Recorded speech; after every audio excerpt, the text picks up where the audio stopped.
Hello again. Hope you're doing well. I'm ready to read chapter 20. It's called A Change of Heart. Whoops, I just somehow got to the wrong page. Okay, now I'm there. Um, a Change of Heart.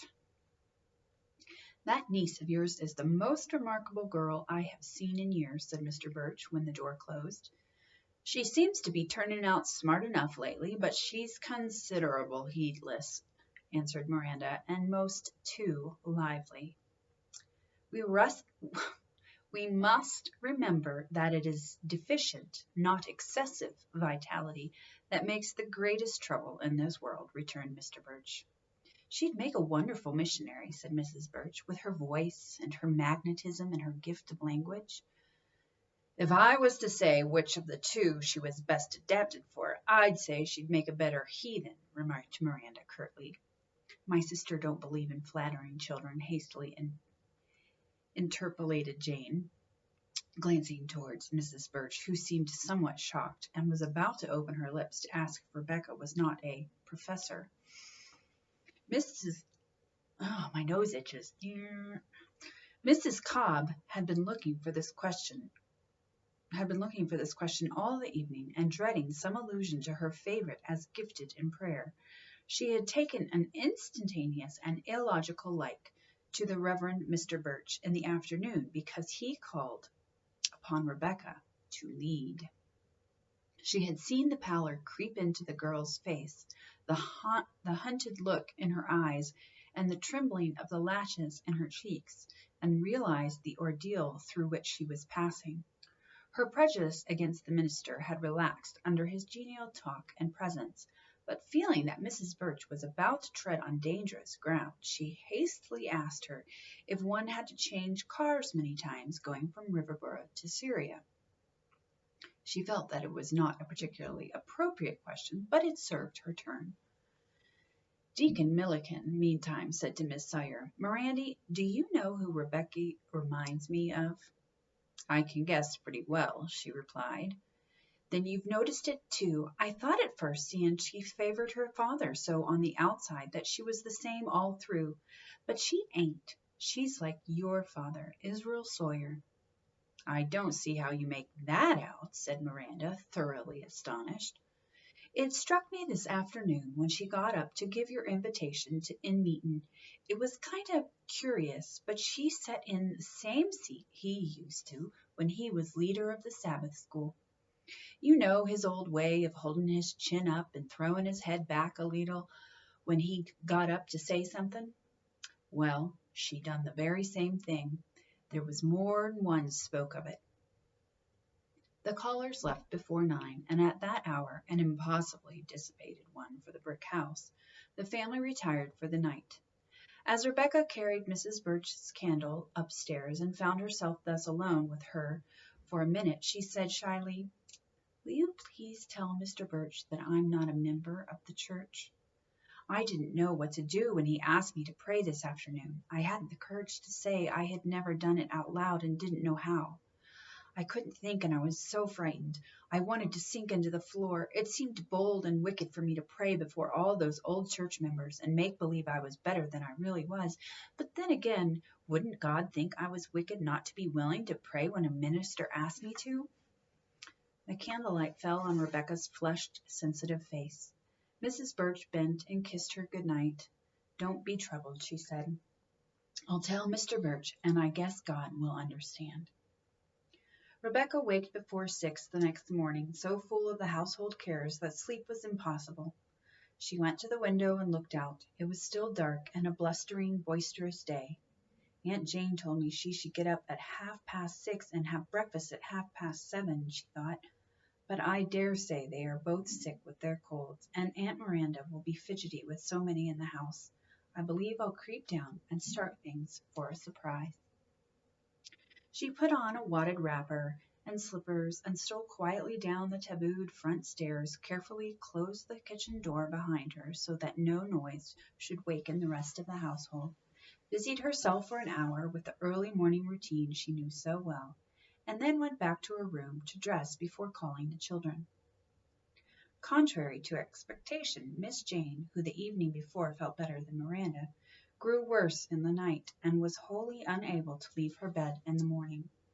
Miranda grumbled without ceasing during the progress of her hasty toilet, blaming everybody in the universe for the afflictions she had borne and was about to bear during the day. She even castigated the missionary board that had sent the Birches to Syria, and gave it as her unbiased opinion that those who went to foreign lands for the purpose of saving heathen should stay there and save them, and not go gallivanting all over the earth with a passel of children visiting folks that didn't want 'em and never asked 'em. Jane lay anxiously and restlessly in bed with a feverish headache, wondering how her sister could manage without her. Miranda walked stiffly through the dining room, tying a shawl over her head to keep the draughts away. Intending to start the breakfast fire and then call Rebecca down, set her to work and tell her meanwhile a few plain facts concerning the proper way of representing the family at a missionary meeting. She opened the kitchen door and stared vaguely about her, wondering whether she had strayed into the wrong house by mistake. The shades were up, and there was a roaring fire in the stove. The tea kettle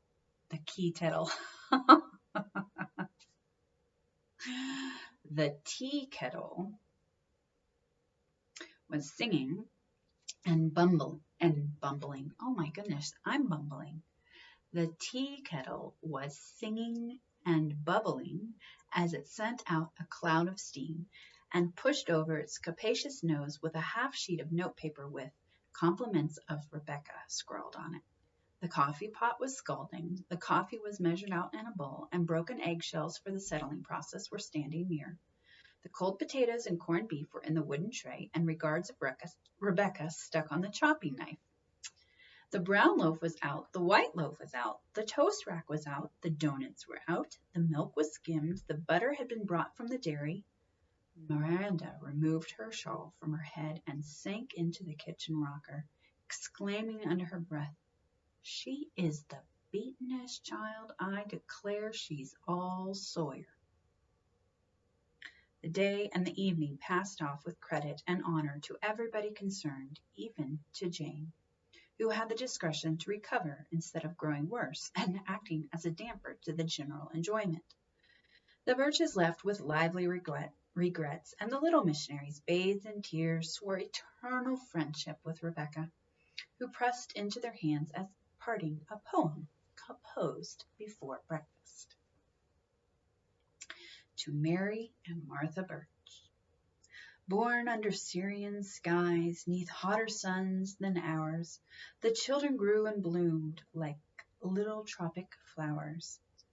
When they first saw the light, 'twas in a heathen land, not Greenland's icy mountains, nor India's coral strand, but some mysterious country where men are nearly black, and where of true religion there is a painful lack. Then let us haste in helping the missionary board see dark-skinned unbelievers and teach them of their Lord. Rebecca Rowena Randall. It can readily be seen that this visit of the returned missionaries to Riverboro was not without somewhat far-reaching results. Mr. and Mrs. Birch themselves looked back upon it as one of the rarest pleasures of their half-year at home.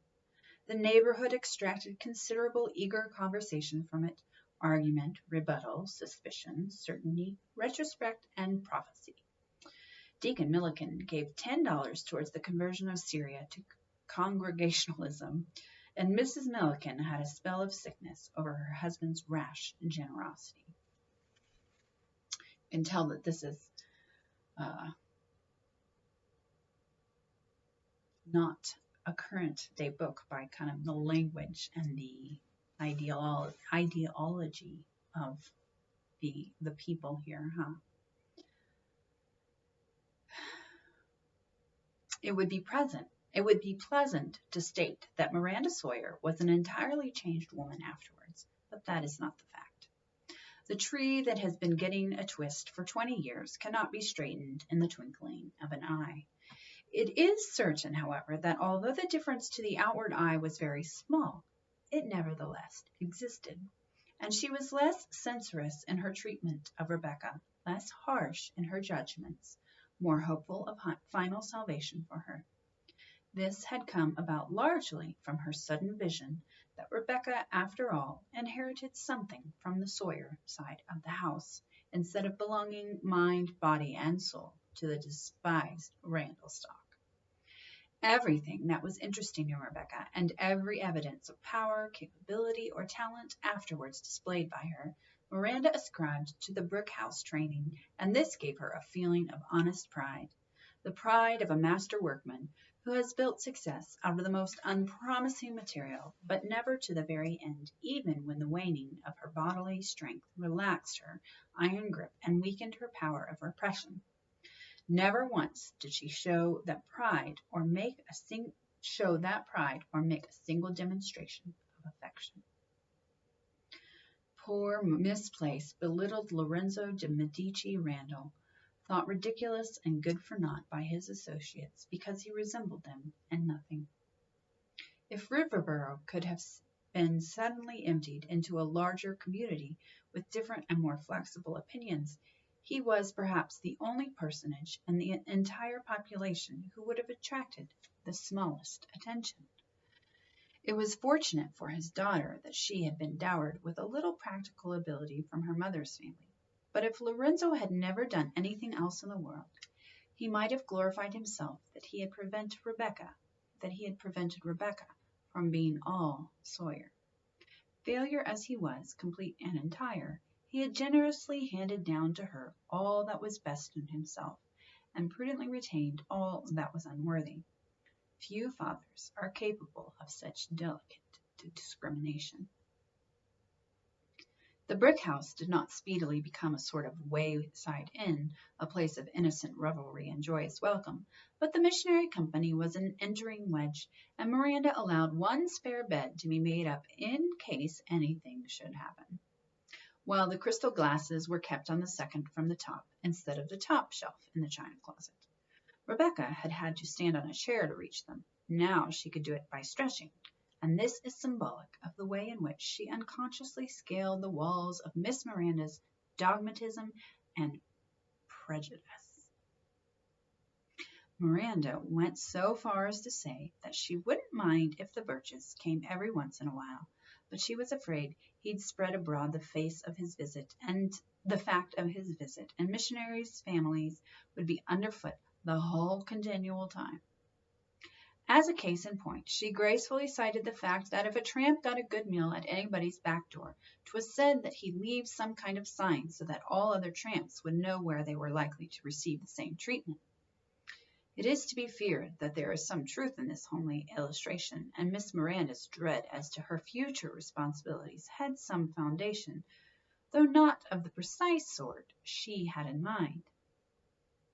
The soul grows into lovely habits as easily as into ugly ones, and the moment a life begins to blossom into beautiful words and deeds, that moment a new standard of conduct is established, and your eager neighbors look to you for a continuous manifestation of the good cheer, the sympathy, the ready wit, the comradeship, or the inspiration you once showed yourself capable of. Bear figs for a season or two, and the world outside the orchard is very unwilling you should bear thistles. The effect of the Birches' visit on Rebecca is not easily described. Nevertheless, as she looked back upon it from the vantage ground of after years, she felt that the moment when Mr. Birch asked her to lead in prayer marked an epoch in her life. If you have never observed how courteous and gracious and mannerly you feel when you don a beautiful new frock, if you have ever noticed the feeling of reverence stealing over you when you close your eyes, clasp your hands, and bow your head, if you have ever watched your sense of repulsion toward a fellow creature melt a little under the exercise of daily politeness, you may understand how the adoption of the outward and visible sign has some strange influence in developing the inward and spiritual state of which it is the expression. It is only when one has grown old and dull that the soul is heavy and refuses to rise. The young soul is ever winged. A breath stirs it to an upward flight. Rebecca was asked to bear witness to a state of mind or feeling of whose existence she had only the vaguest consciousness. She obeyed, and as she uttered words that became true in the uttering, as she voiced aspirations, they settled into realities. As dove that to it window flies, her spirit soared towards a great light, dimly discovered at first, but brighter as she came closer to it, to become sensible of oneness with the divine heart before any sense of separation has been felt. This is surely the most beautiful way for the child to find God. I like the end of that. The way, like how little changes and little acts can make such a big difference and bring us closer to the way God wants us to think and act, and bring us closer to God Himself. So, it's beautiful. All right. Chapter 21. The skyline widens. The time so long and eagerly waited for had come, and Rebecca was a student at Wareham. Persons who had enjoyed the social bewilderments and advantages of foreign courts, or had mingled freely in the intellectual circles of great universities, might not have looked upon Wareham as an extraordinary experience. But it was as much of an advance upon Riverboro as that village had been upon Sunnybrook Farm. Rebecca's intention was to complete the 4 years' course in 3, as it was felt by all the parties concerned that when she had attained the ripe age of 17, she must be ready to earn her own living and help in the education of the younger children. While she was wondering how this could be successfully accomplished, some of the other girls were cogitating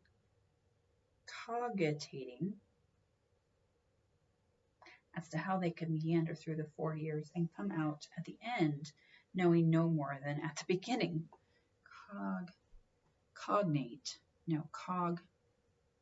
Cognitive has to do with the brain. So cogitating,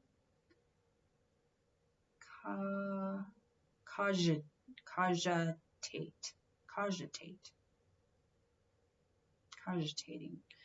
Think deeply about something, meditate or reflect. Cogitate. Learning all sorts of new words. That's one thing about these older books.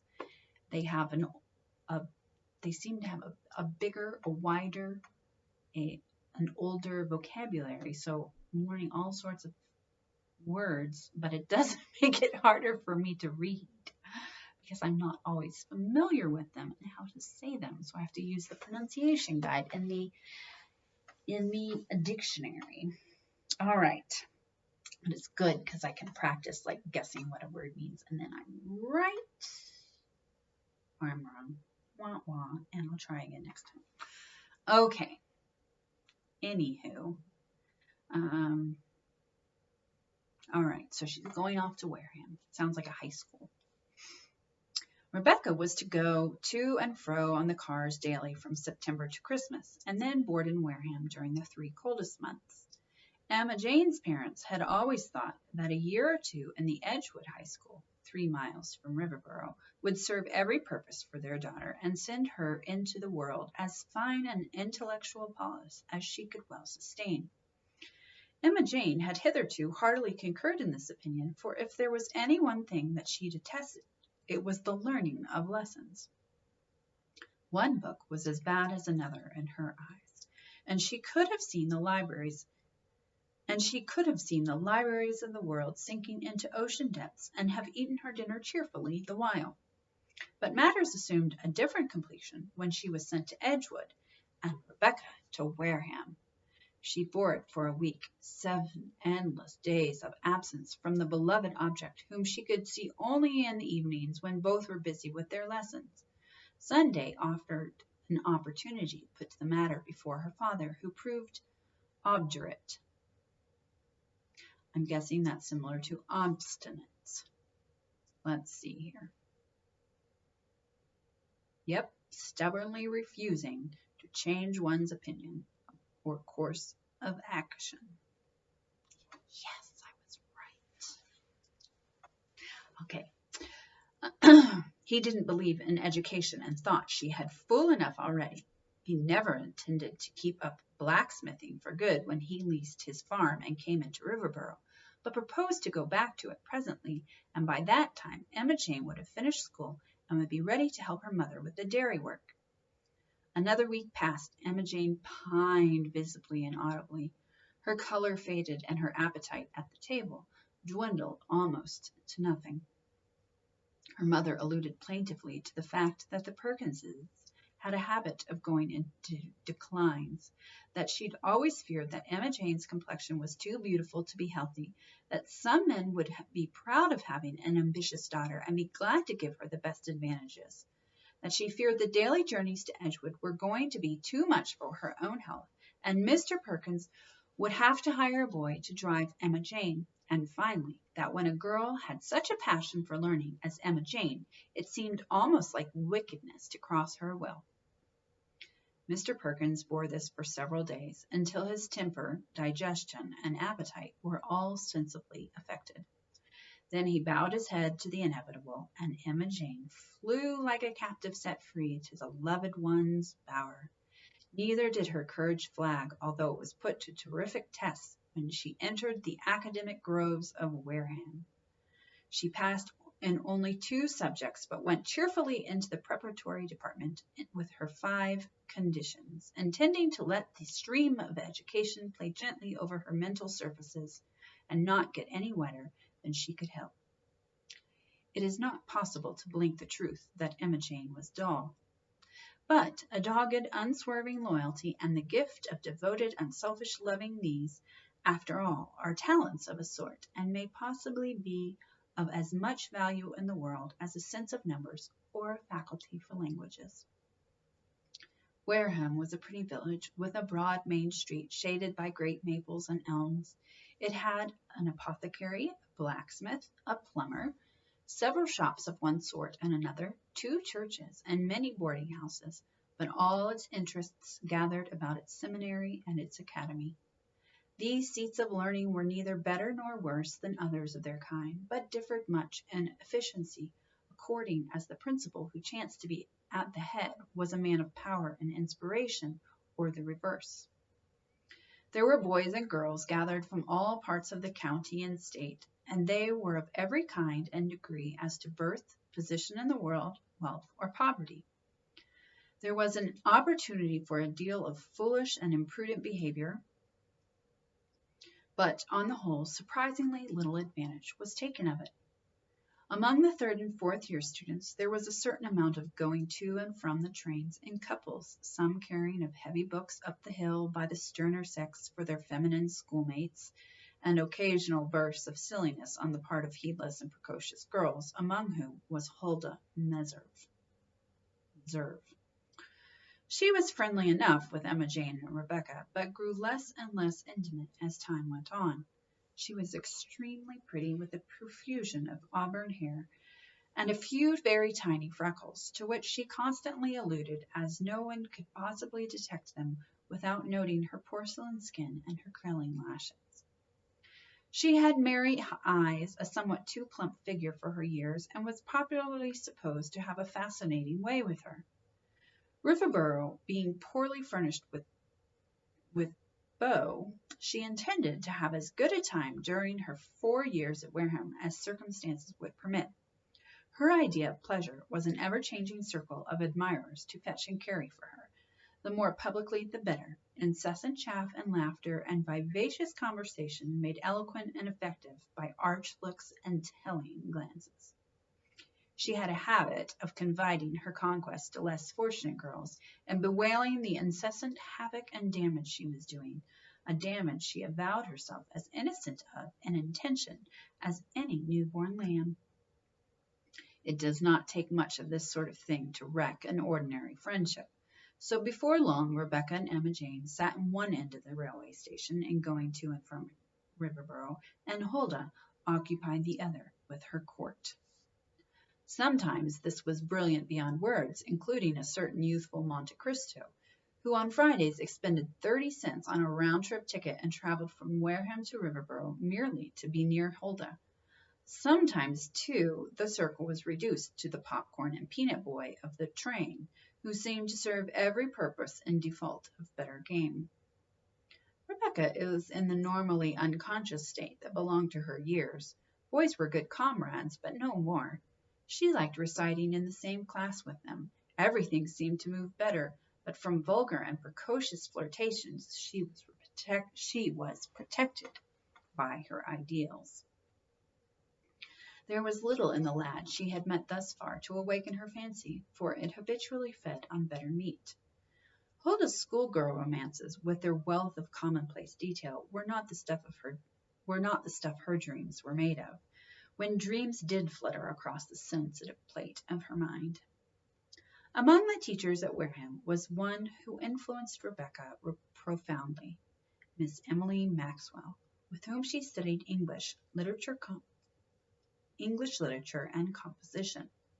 Miss Maxwell, as the niece of one of Maine's ex-governors and the daughter of one of Bowdoin's professors, was the most remarkable personality in Wareham, and that her few years of teaching happened to be in Rebecca's time was the happiest of all chances.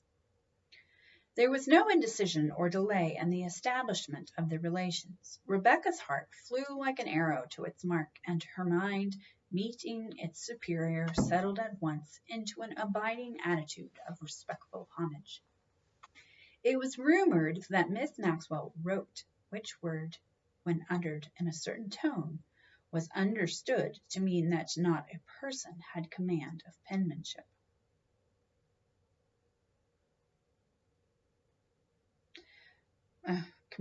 Spencerian or otherwise, but that she had appeared in print. That she was published.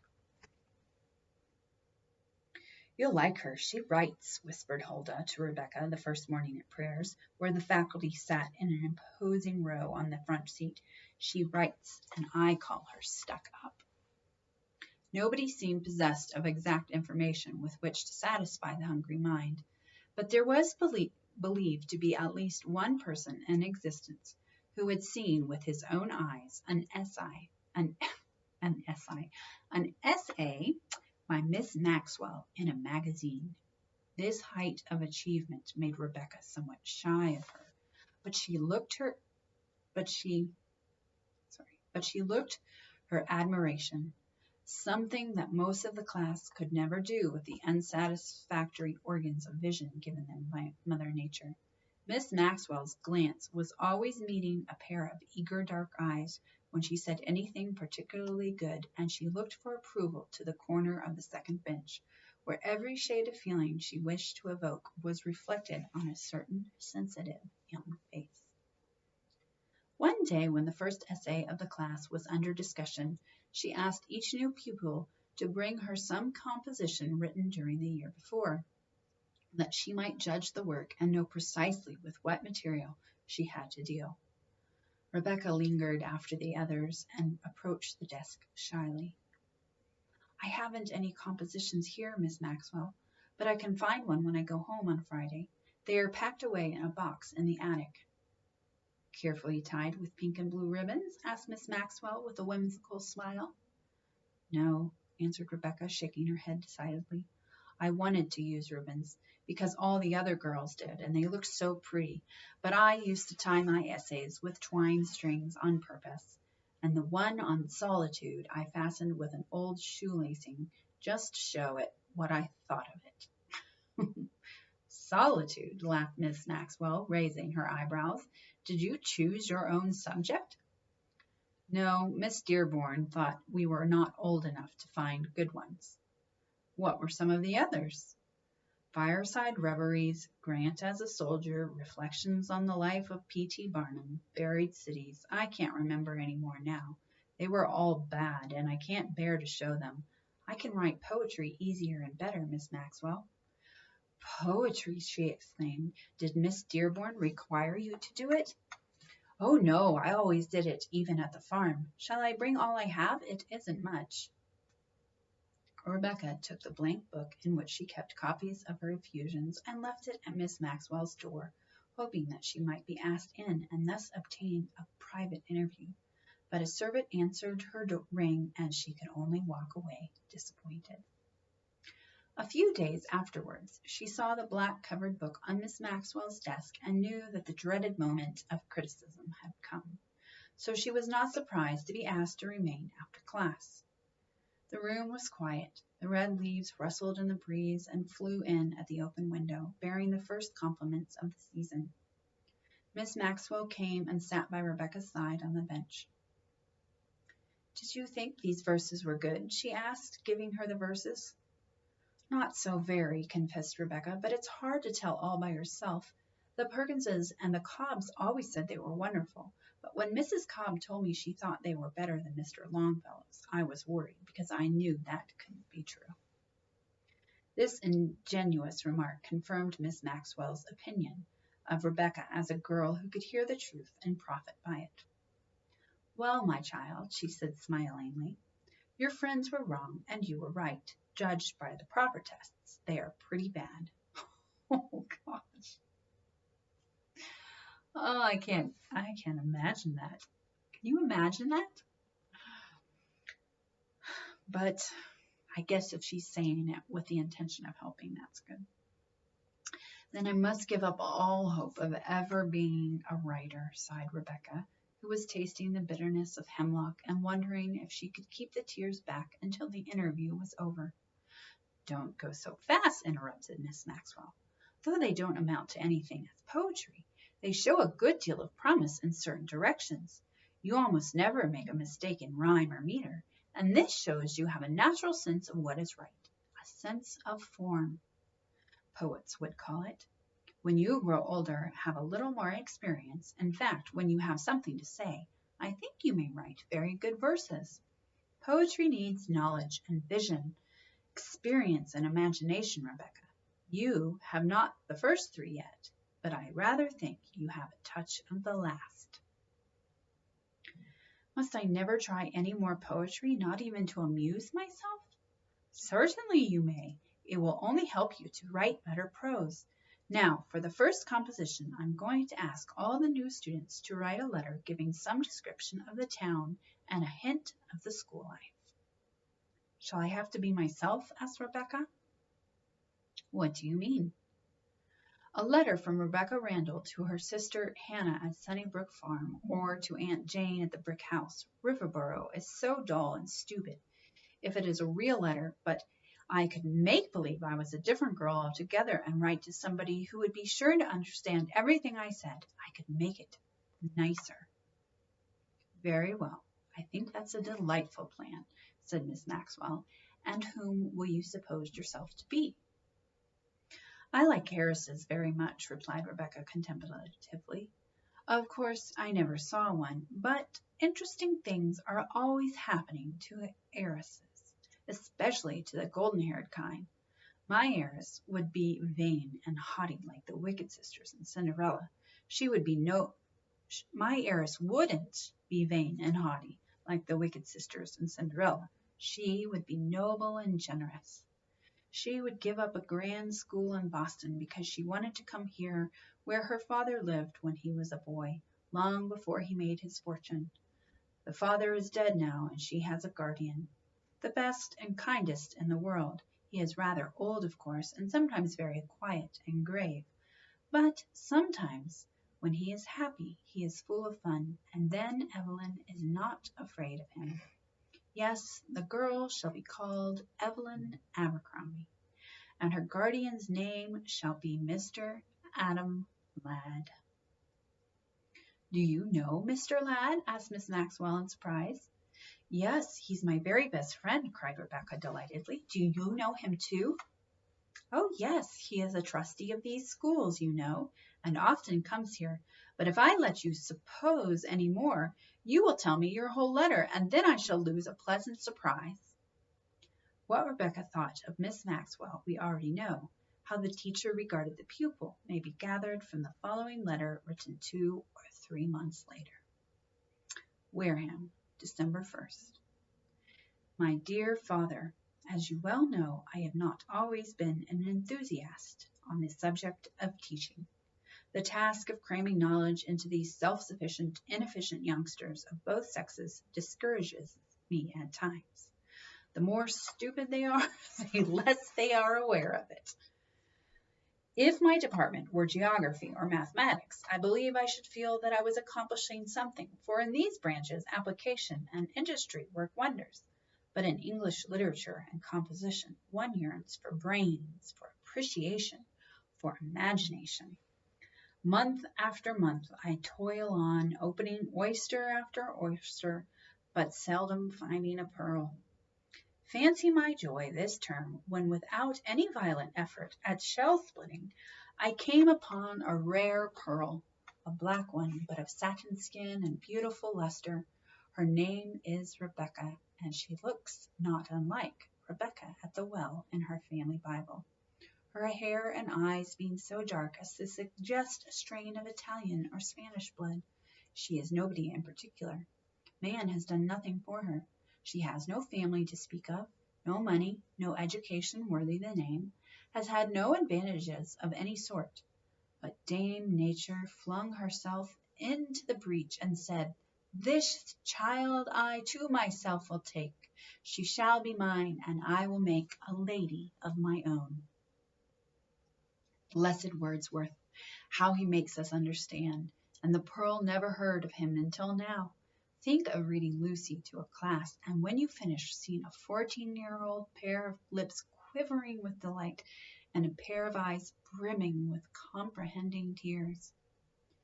You poor darling, you too know the discouragement of sowing lovely seed in rocky earth, in sand and water, and it almost seems sometimes in mud. Knowing that if anything comes up at all, it will be some poor starveling plant. Fancy the joy of finding a real mind, of dropping seed in a soil so warm, so fertile, that one knows there are sure to be foliage, blossoms, and fruit, all in good time. I wish I were not so impatient and so greedy of results. I am not fit to be a teacher. No one who is so scornful of stupidity as I am. The pearl writes quaint, countrified little verses.